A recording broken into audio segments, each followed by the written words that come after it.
నిన్న పాలమూరు జిల్లాలో జరిగిన రైతు పండగ వేలాది మంది రైతులు హాజరై సంవత్సర కాంగ్రెస్ పార్టీ పరిపాలన ప్రజల కోసం ప్రభుత్వం తీసుకున్న నిర్ణయాలను అభినందిస్తూ వారిచ్చిన ఆశీర్వాదం మా ప్రభుత్వానికి ఒక గొప్ప శక్తిగా భవిష్యత్తులో ప్రభుత్వాన్ని ముందుకు నడపడానికి అవసరమైన ఇంధనం మాకు వచ్చినట్టుగా మేము భావించి ఏ జిల్లా అయితే నిండు మనసుతో ఈ ప్రభుత్వాన్ని ఆశీర్వదించిందో సంవత్సరం తర్వాత కూడా అంతే ఉత్సాహంతో ఈ రైతు పండుగలో పాల్గొన్న రైతాంగాన్ని మొత్తానికి అదేవిధంగా రాష్ట్రంలో దాదాపుగా 568 రైతు వేదికలలో లక్షలాది మంది రైతులు ప్రత్యక్షంగా ఈ రైతు పండుగలో పాల్గొన్నందుకు వారందరికీ మనస్ఫూర్తిగా కృతజ్ఞతలు. వారి ఆశీర్వాదము, వారి సంపూర్ణ మద్దతుతో ఈ ప్రభుత్వం ఇంకా 9 సంవత్సరాలు ఎన్నో విజయాలను సాధిస్తుందని నాకు సంపూర్ణమైన విశ్వాసం కలిగింది. మీడియా మిత్రులు కూడా నిన్నటి కార్యక్రమాన్ని ప్రజలకు చేరవేయడం ద్వారా ఒక మంచి కార్యక్రమం చేపట్టినందుకు వారిని కూడా అభినందిస్తున్నా. ముఖ్యంగా కొన్ని వాస్తవాలను మనం చర్చించుకొని ఈ వాస్తవాల ప్రాతిపదికన భవిష్యత్ కార్యాచరణ నిర్ణయించుకుంటే రాష్ట్ర రైతాంగానికి, మహిళా లోకానికి, విద్యార్థులకు ఒక మంచి పరిపాలనను అందించడానికి ఈ ప్రభుత్వానికి సాధ్యమవుతుంది. ముఖ్యంగా జూన్ 2, 2014 తెలంగాణ రాష్ట్రం ఏర్పడే నాటికి ఆనాటి UPA 1, UPA 2 కాంగ్రెస్ పార్టీ అధికారంలో ఉండే అటు రాష్ట్రంలో కేంద్రంలో 16,000 కోట్ల రూపాయల మిగులు బడ్జెట్తో 69,000 కోట్ల రూపాయల అప్పులతో ఈ రాష్ట్రాన్ని చంద్రశేఖరరావు గారికి కాంగ్రెస్ పార్టీ అందించడం జరిగింది. సరిగ్గా 10 సంవత్సరాలు పూర్తి చేసుకొని మళ్ళీ చంద్రశేఖరరావు గారి నుంచి కాంగ్రెస్ పార్టీ అధికారాన్ని చేపట్టే నాటికి 7 లక్షల కోట్ల రూపాయల అప్పు, ప్రతి నెల 6,500 కోట్ల రూపాయలు ఆయన గారు చేసిన అప్పుకు అసలు మిత్తి చెల్లించే పరిస్థితిలో ఇందిరమ్మ రాజ్యము ప్రజాప్రభుత్వం ఏర్పడ్డది. వాస్తవంగా 7 లక్షల కోట్ల రూపాయల అప్పు ఉందన్న సంగతి ఆ 10 సంవత్సరాలలో ఏ సందర్భంలో కూడా ఆర్థిక నిపుణులు కానీ, రాజకీయ విశ్లేషకులు కానీ, గత ప్రభుత్వంలో బాధ్యత వహించిన చంద్రశేఖరరావు గారు కావచ్చు, హరీష్ రావు గారు కావచ్చు, లేదా ప్రభుత్వంలో ఆర్థిక మంత్రిగా పనిచేసిన ఈటల రాజేందర్ గారు కావచ్చు, ప్రజలకు ఏ రోజు వాస్తవాలను తెలుసుకునే అవకాశం కానీ వివరించే ప్రయత్నం కానీ జరగలేదు. మేమందరం వివిధ మార్గాల ద్వారా సేకరించిన సమాచారము ప్రభుత్వాన్ని శాసనసభలో కానీ వెలుపల కానీ నిలదీసినప్పుడు ప్రతిపక్షాలు అబద్ధాలు చెప్తున్నాయి. ఈ రాష్ట్ర ప్రజల మీద మేము అప్పుల భారాన్ని మోపలేదు, అద్భుతమైన పరిపాలనను మేము అందిస్తూ ఉన్నాం, తెలంగాణను బంగారు తెలంగాణగా మేము మార్చినామని చెప్పి ఆనాటి ప్రభుత్వం సందర్భం వచ్చినప్పుడల్లా ప్రతిదాడి చేస్తూ పోయింది. సరే, ఏది ఏమైనా డిసెంబర్ 7, 2023 నాడు మేము అధికారం చేపట్టిన రోజుకి, అధికారం చేపట్టిన వెంబడే డిసెంబర్ 9, 2023 నాడు శాసనసభ సమావేశాలు ఏర్పాటు చేసి మేము వైట్ పేపర్ రిలీజ్ చేయడం జరిగింది. ఆస్తుల విషయంలో, అప్పుల విషయంలో, విద్యుత్ విషయంలో, సాగునీటి ప్రాజెక్టుల విషయంలో ప్రధానంగా అధికారంలోకి వచ్చిన వెంబడే వాస్తవ పరిస్థితులను ప్రజలకు వివరించడం ద్వారా వాస్తవ పరిస్థితులను అంచనా వేసుకొని ప్రభుత్వాన్ని నడపాలన్న ఆలోచనతోని వివరించినాం. ఆ వివరాల ప్రకారము 7 లక్షల కోట్ల రూపాయలు తెలంగాణ రాష్ట్రం మీద అప్పులను చంద్రశేఖరరావు గారు మోపినరు. వారు తెచ్చిన అప్పులకు అసలు మిత్తి ప్రతి నెల 6,500 కోట్ల రూపాయలు ఇప్పుడు మేము కడుతున్నాం. ఆ లెక్కన ఏ రకంగా రాష్ట్ర ఆర్థిక పరిస్థితి దిగజారిందో, క్షీణించిందో ప్రజలందరూ అర్థం చేసుకోవాలి. ఉమ్మడి రాష్ట్రం నుంచి వచ్చిన అప్పుల ప్రకారము సంవత్సరానికి 6,500 కోట్ల రూపాయలు అసలు మిత్తి గట్టే పరిస్థితి నుంచి చంద్రశేఖరరావు గారు దిగిపోయే సమయానికి ప్రతి నెల 6,500 కోట్ల రూపాయలు అసలు మిత్తి గట్టే పరిస్థితి వచ్చింది. అయినా అధైర్యపడకుండా ఇచ్చిన గ్యారెంటీలను అమలు చేస్తూ, అందులో ప్రధానంగా రైతు సంక్షేమం అనేది, రైతును రాజును చేయడమే లక్ష్యంగా పండిత్ జవహర్లాల్ నెహ్రూ గారి నుంచి మొదలు పెడితే డాక్టర్ వైఎస్ రాజశేఖర రెడ్డి గారు ఉమ్మడి రాష్ట్రంలో ముఖ్యమంత్రిగా బాధ్యత చేపట్టి ఇచ్చిన ఉచిత కరెంటు వరకు రైతులే మా ఎజెండా, రైతుల తలరాత రాజ్యం చేపట్టే వాళ్ళు మారుస్తారని కాదు, రాజ్యంని చేపట్టే వాళ్ళ తలరాతనే రైతులు మారుస్తారని నమ్మిన మేము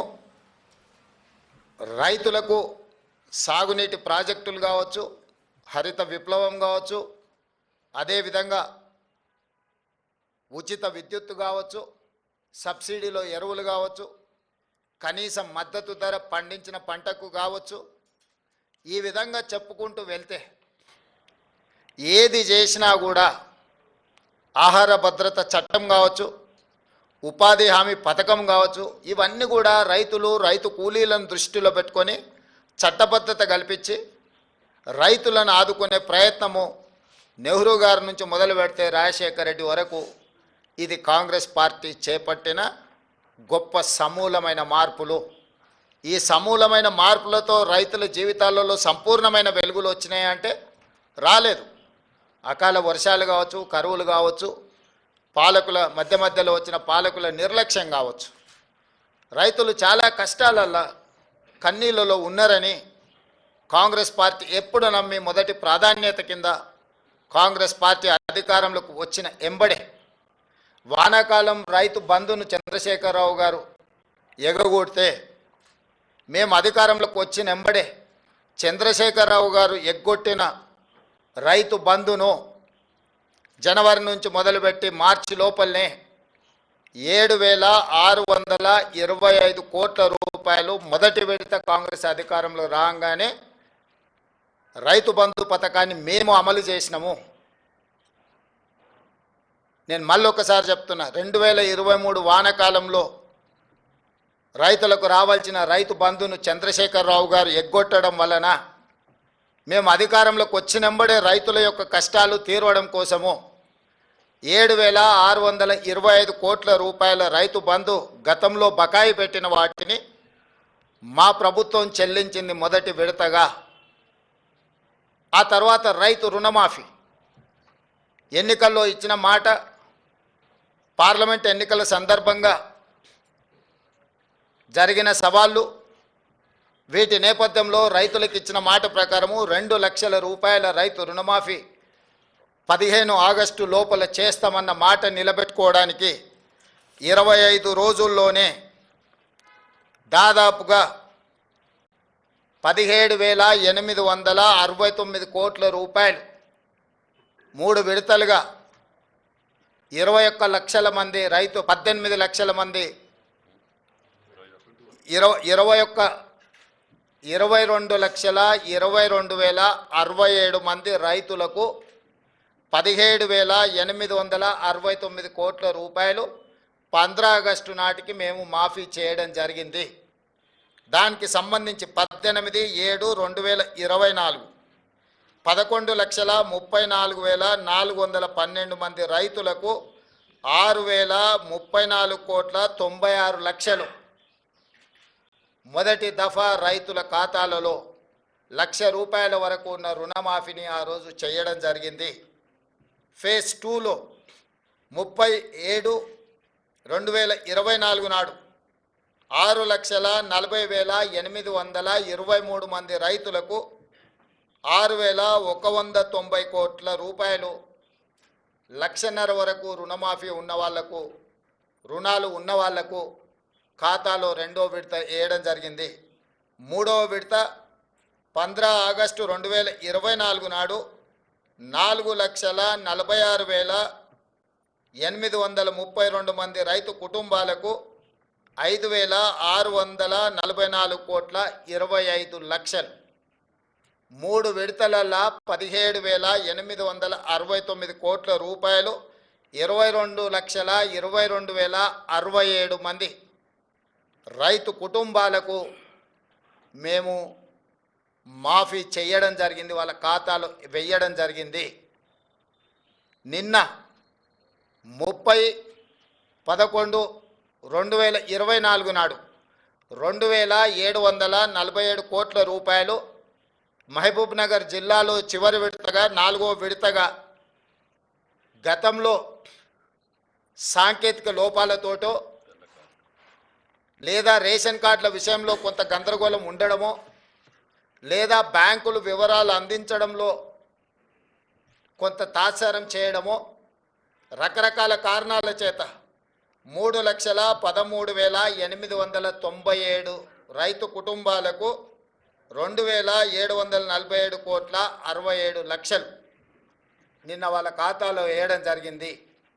టోటల్గా 25,35,964 రైతు కుటుంబాలకు 20,616 కోట్ల రూపాయల 89 లక్షలు ఈరోజు రైతులకు రుణమాఫీ చేసిన చరిత్ర కాంగ్రెస్ పార్టీది. కాంగ్రెస్ ఇచ్చిన 2 లక్షల రూపాయల రుణమాఫీ గ్యారంటీది. దేశ స్వతంత్రం వచ్చినప్పటి నుంచి ఈనాటి వరకు ఈ రోజున్న 29 రాష్ట్రాలు కానీ గతంలో పెద్ద రాష్ట్రాలుగా ఉన్న ఉమ్మడి రాష్ట్రంలో కానీ స్వతంత్రం వచ్చినప్పటి నుంచి ఈనాటి వరకు కేవలం రైతు రుణమాఫీ ఇంత తక్కువ సమయంలో 25,35,964 రైతు కుటుంబాలకు 20,616 కోట్ల రూపాయలు ఏ ప్రభుత్వము చెయ్యలేదు. గతంలో మా ప్రభుత్వం కూడా ఇంత పెద్ద ఎత్తున రైతు రుణమాఫీ చెయ్యలేదు. ఈ దేశంలోనే ఇది గొప్ప రికార్డ్. అయినా బీఆర్ఎస్ నాయకులు పదే పదే రైతు రుణమాఫీ గురించి రకరకాలుగా మాట్లాడుతున్నారు. నేను వారు చేసిన వివరాలను ఒకటి పోల్చి చూసుకోవడానికి, పాత్రికేయ మిత్రులు విశ్లేషించడానికి కొన్ని వివరాలు నేను చెప్పదలుచుకున్నాను. 2014లో వాళ్ళు 1,00,000 రూపాయల రుణమాఫీ గురించి హామీ ఇచ్చారు. అధికారంలోకి వచ్చిన తర్వాత 4 విడతలుగా రుణమాఫీ చేస్తామన్నారు. 4 విడతలలో బ్యాంకుల్లో జరిగే మిత్తిలు పెరిగే మిత్తిలను కూడా మేమే కడతామన్నారు. ఆ విడత సరిగ్గా అమలు చేయలేదు. రెండవసారి మళ్ళీ హామీ ఇచ్చారు 2018 ఎన్నికల్లో. 2018 ఎన్నికల్లో కూడా 1,00,000 రూపాయలు ఏక మొత్తంలో రుణమాఫీ చేస్తామని చెప్పిన ప్రభుత్వం ఆనాడు వాళ్ళకు చెయ్యలేదు. చివరికి ఎన్నికలు సమీపించిన సమయంలో ఔటర్ రింగ్ రోడ్డును అమ్మి హడావిడిగా రుణమాఫీ చేసింది ఎంత అంటే వాళ్ళు 21,35,557 మంది రైతులకు 11,909 కోట్ల 31 లక్షల రూపాయలు మాత్రమే రుణమాఫీ చేసిండ్రు. 4.5 సంవత్సరాల తర్వాత వాళ్ళు రుణమాఫీ చేయడం వల్ల ఈ 1,00,000 రూపాయలు రుణము తెచ్చుకున్న వాళ్లకు ఇందులో వడ్డీ ఎంత పోయిందయ్యా అంటే 8,578 కోట్ల 97 లక్షలు. దాదాపుగా వాళ్ళ మొత్తం అప్పులకే పోయింది. అంటే వాళ్ళు తెచ్చిన 4.5 ఏళ్ళు రుణమాఫీ జరగకపోవడం వల్ల అది మొత్తము వడ్డీలకే వెళ్ళింది.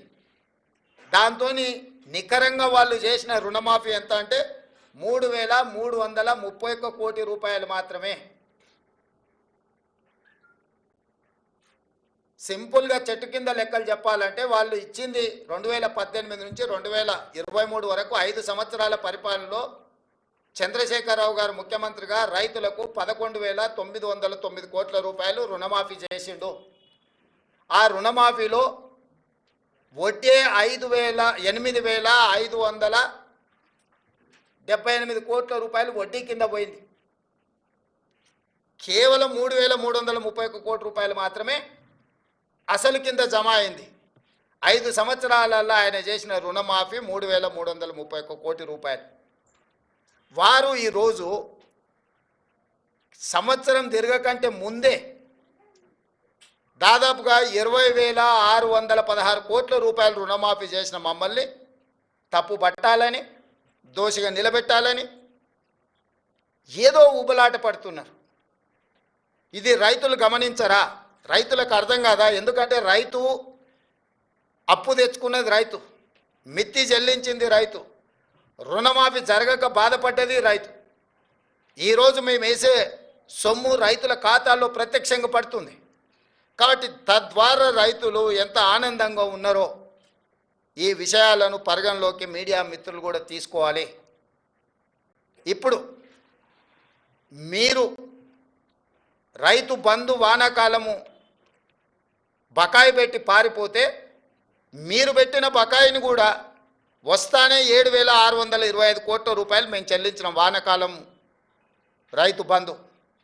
ఇప్పుడు ఇందులో కూడా మీరు చాలామందికి ₹1,00,000 వరకు ఉన్న రుణాలు మీరు చెల్లించకపోవడంలో, అసలు మిత్తి ఏది చెల్లించకపోవడం వల్ల 20 లక్షల మంది రైతులు దాదాపుగా కొత్తగా తీసుకున్న రుణాలు కాదు, 2018 నుంచి 2023 వరకు మళ్ళీ రెన్యువల్ చేసుకున్నారు ఆ అప్పును వాళ్ళు. ఇవాళ వాటన్నిటినీ మేము చెల్లించాల్సిన పరిస్థితి వచ్చింది. అందుకే మేము 12/12/2018 నుంచి 9/12/2023 వరకు ఆ 5 సంవత్సరాలలో బ్యాంకులలో తీసుకున్న అన్ని అప్పులను మేము కట్టినాం. చంద్రశేఖరరావు పరిపాలించిన 5 సంవత్సరాల కాలంలో రైతులు చేసిన అప్పు 12/12/2018 అంటే రెండోసారి చంద్రశేఖరరావు గారు ప్రమాణ స్వీకారం చేసిన రోజు నుంచి చంద్రశేఖరరావు గారు దిగిపోయి మేము ప్రమాణ స్వీకారం చేసి మొదటి రోజు అసెంబ్లీ ప్రారంభించే తారీఖు వరకు దాదాపుగా 5 సంవత్సరాల పూర్తి కాలంలో రైతులకు ఉన్న 2 లక్షల రూపాయల వరకు రుణమాఫీని మేము చేసి రైతుల పట్ల రైతు పక్షపాతిగా మా ప్రభుత్వం ఉన్నదని మేము నిరూపించుకున్నాము. అది రుణమాఫీ విషయం. రైతు బంధు మీరు వానాకాలం బకాయి పెడితే మేము వచ్చినెంబడే ఆ బకాయి ఇచ్చినాం. ఇప్పుడు నేను మళ్ళీ రైతులకు మాట ఇస్తున్నా, సంక్రాంతి పండుగ తర్వాత రైతు భరోసా మీ ఖాతాలలో వేసేది సోనియమ్మ గ్యారంటీ, ఇందిరమ్మ ప్రభుత్వము. ఏ రైతులు ఎలాంటి మారీచులు సుబాహులు వచ్చి మీకు అబద్ధాలు చెప్పి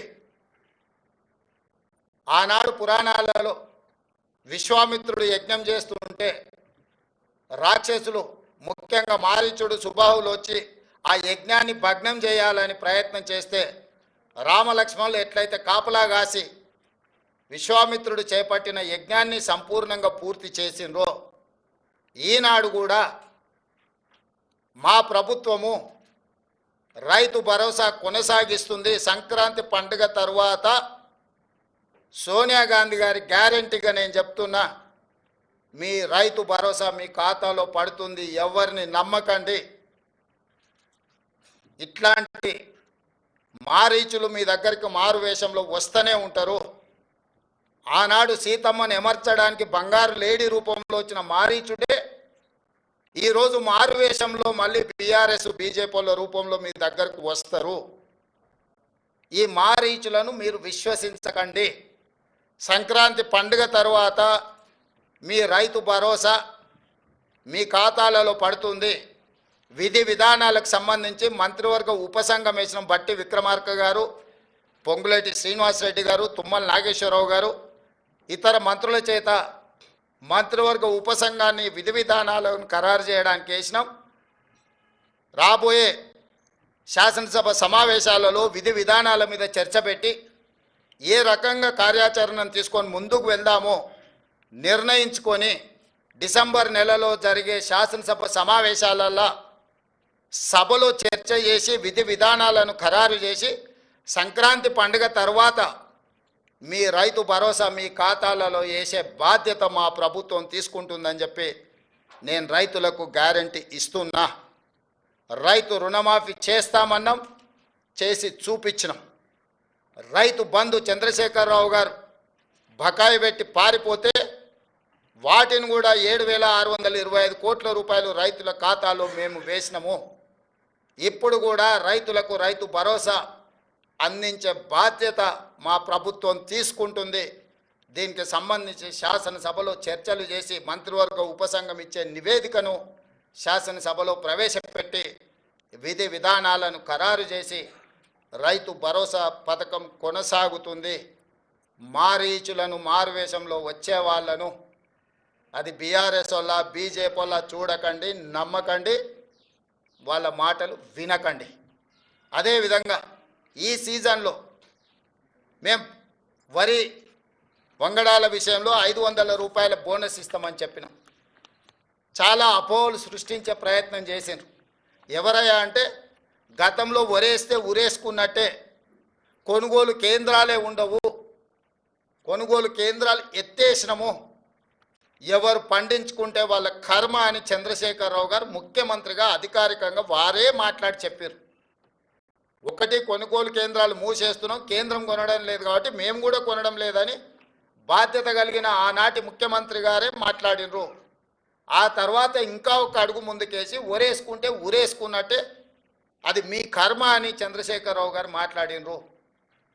ఉరేసుకుంటే ఉరేసుకుంటు అనే పరిస్థితి నుంచి వరి వేసుకోండి, కనీసం మద్దతు ధరించి కొంటమనే కాకుండా సన్నాలు పండించండి, 500 రూపాయల బోనస్ ఇస్తామని చెప్పి ఈ రోజుకి 31 లక్షల మెట్రిక్ టన్నుల వరి ధాన్యాన్ని మా ప్రభుత్వం సేకరించింది.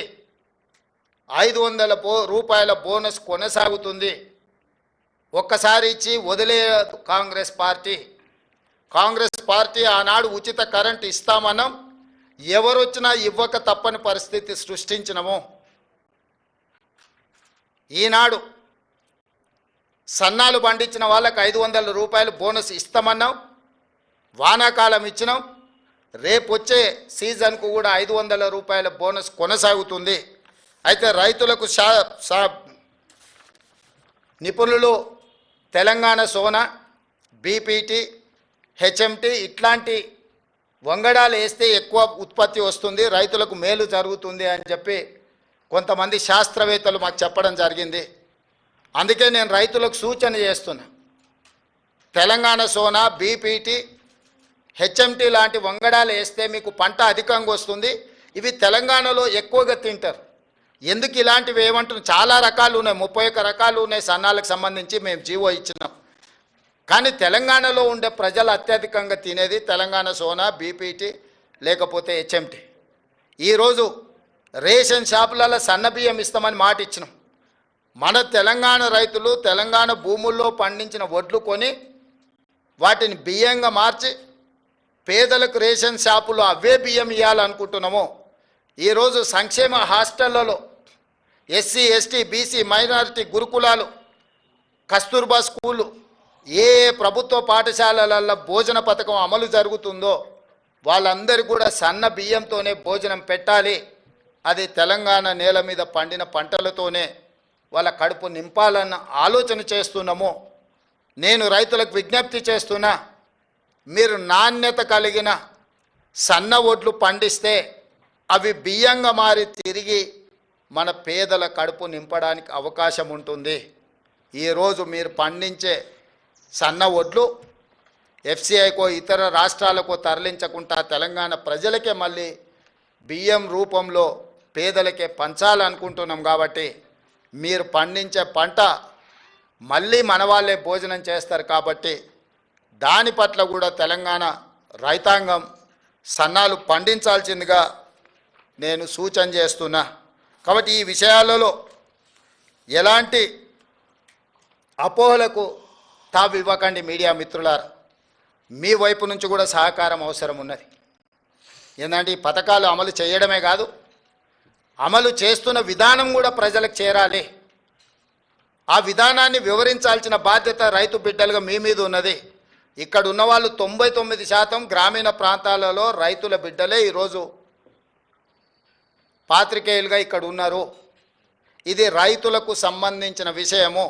రాజకీయాలకు అతీతంగా రైతులకు దగ్గరగా పేదలకు ప్రయోజనకరంగా ఈ ప్రభుత్వం తీసుకుంటున్న నిర్ణయాన్ని మీరు ప్రజలకు చేరవేయండి. రాజకీయపరమైన భిన్న అభిప్రాయాలు ఏమైనా ఉంటే వేరే సందర్భంలో వాటి మీద చర్చించుకుందాము. ఇది రాజకీయాలు చేసే సందర్భం కాదు. పాలకపక్షమైనా ప్రతిపక్షమైనా ప్రజాప్రతినిధులైనా పాత్రికేయ మిత్రులైనా ఒక బాధ్యతతో ఒక యజ్ఞంలాగా భావించి ప్రభుత్వం చేపడుతున్న ఈ యొక్క మంచి విధానాన్ని రైతులకు చేరవేయండి. వాళ్ళకు భరోసా విశ్వాసాన్ని కల్పించండి. రైతు భరోసా విషయంలో భరోసా కల్పించండి.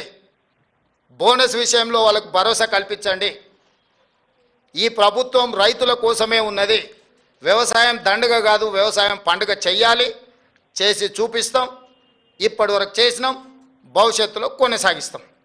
సార్, రైతులకు అంటే మీరు ఇచ్చినటువంటి అనేక కార్యక్రమాల హామీలు కానీ మీరు కనీసం ప్రజల్లోకి తీసుకెళ్ళలేకపోతున్నారు. మీ ఎమ్మెల్యేలుగా, మీ ప్రజాప్రతినిధులుగా ప్రభుత్వం కానీ ప్రజలకు ఈ యొక్క కార్యక్రమాలను కూడా అనుకున్నంత స్థాయిలో తీసుకోలేకపోతుంది.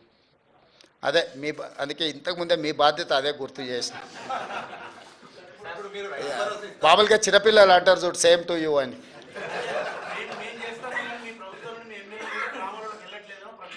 అందుకే అడుగుతున్నా మిత్రమా, వాళ్ళు చేసే ప్రయత్నం వాళ్ళు చేస్తారు. ఇప్పుడే కాళ్ళు చేతులు కూడా తీసుకుంటుర్రు. ఎన్నికల సందర్భంగా అయిన గాయాలు మేము మంచి చేస్తే ఆటోమేటిక్గా మీరు చేరవేస్తారనే నమ్మకము, ఇవన్నీ కొంచెం రకరకాల ఇబ్బందులను తెచ్చిపెట్టినాయి. ఆ ఇబ్బందుల నుంచి బయటకు వచ్చి మీరు కూడా తలా ఓ చెయ్యండి. ఎందుకంటే మరీ పేదోళ్ళు అయితే రేషన్ షాప్లో సన్నబియ్యం వస్తాయి. మీకు పొలాలు ఉన్న వాళ్ళు అయితే బోనస్ వస్తుంది. మీరు ఒకవేళ కౌలు రైతులు అయితే 500 రూపాయలు బోనస్ వస్తుంది. రైతు భరోసా వస్తుంది. సో ఇవన్నీ కూడా మనందరికీ ప్రయోజనం చేకూర్చే పథకాలు కాబట్టి మనందరం కూడా బాధ్యతతో ముందుకెళ్దాం. ఇవాళ ఒకరు చేసిండ్రు ఒకరు చేయలేదని మనం ఒకరి మీద ఒకరు ఆరోపణలు చేసుకునే కంటే మనందరం కలిసి ఈ విషయాలను అన్నిటినీ రైతులకు చేరవేస్తే బాగుంటుంది అనేది నా ఆలోచన. బ్యాంకులు 2 లక్షల పైన ఉంటే పై అమౌంట్ చెల్లించుకోవాలి కానీ అది ఎక్కడ కూడా రైతులకు బ్యాంకర్స్ కమ్యూనికేట్ చేయలేదు. దాంతో అది బ్యాంకర్స్ జాబ్ కాదు, అది మీ జాబు నా జాబ్. అది వాళ్ళు చేయరు. ఎందుకంటే వాళ్ళు వచ్చినోళ్ళు కట్టినోళ్ళు తీసుకుంటారు తప్ప వాళ్ళు ప్రచారం కోసం ప్రత్యేకంగా వాళ్ళకి సిబ్బంది ఉండరు కదా. అదే దాన్ని తప్పకుండా 2018 నుంచి 2023 వరకు ఎవరైతే రైతులకు రుణమాఫీ 2 లక్షలు చేస్తున్నది మీరు గత ఎన్నికల ప్రచారం సందర్భంగా చెప్పారు. మరి 2014 నుంచి 2018 వరకు తీసుకున్న రుణమాఫీ చేస్తారా లేదా? లేదు, స్పష్టంగా చెప్పినాం కదా. కట్ ఆఫ్ డేట్ కూడా ఇచ్చినాం. మీకు ఎలాంటి అనుమానాలు అక్కర్లేదు. 12/12/2018 తర్వాత 9/12/2023 కంటే ముందు ఈ 5 సంవత్సరాల కాలంలో ఉన్న రుణాలను మా ప్రభుత్వము 2 లక్షల రూపాయల వరకు మాఫీ చేస్తామని మేము స్పష్టంగా చెప్పినాము. దాని మీదనే జీవో ఇచ్చినాం. ఇచ్చిన జీవోకు చెప్పిన మాటకు ప్రభుత్వం కట్టుబడి ఉంది.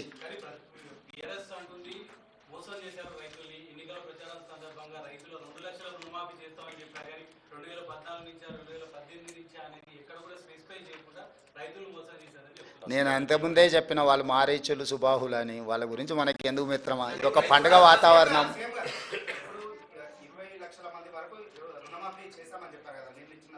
25 లక్షలు. మళ్ళీ సరిగ్గా నెంబర్ చెప్పాలంటే మళ్ళీసారి చెప్తా. 25,35,964 మందికి చేసినాం. 2 లక్షల వరకు 100% కంప్లీట్ అయిపోయింది.